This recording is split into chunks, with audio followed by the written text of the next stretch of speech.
Well, I can't quite remember how it began. I think it may have been through talking to this cousin of mine who'd been doing this dialect survey in Scotland, and he talked about how good a tape recorder was.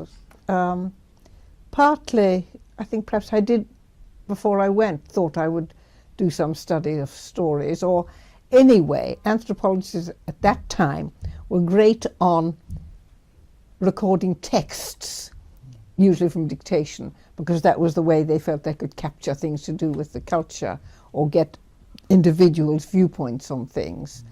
And I think perhaps, I really can't remember the logic of it, but it fairly soon struck me that it would be really useful to have a tape recorder to capture things.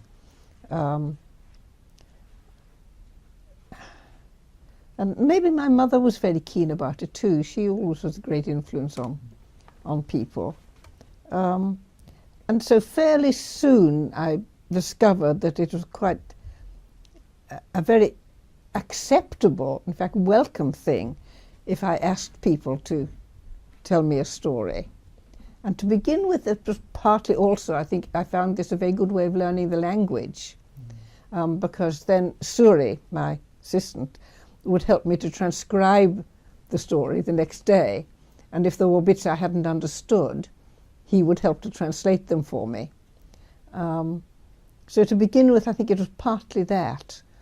But fairly soon it became more and more an interest of mine, recording stories. Not the only thing, because at that time, if you did an ethnographic survey, it meant you had to find out about their social institutions, that is kinship and marriage, about their economic institutions, how their livelihood, about their religious institutions, and various kind of symbolic things.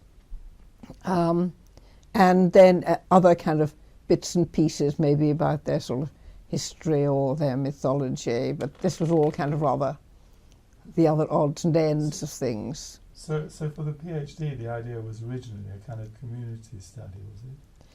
Well, it's what they then called ethnography. They were much keen on the word community, which was just to cover all those things. Yeah.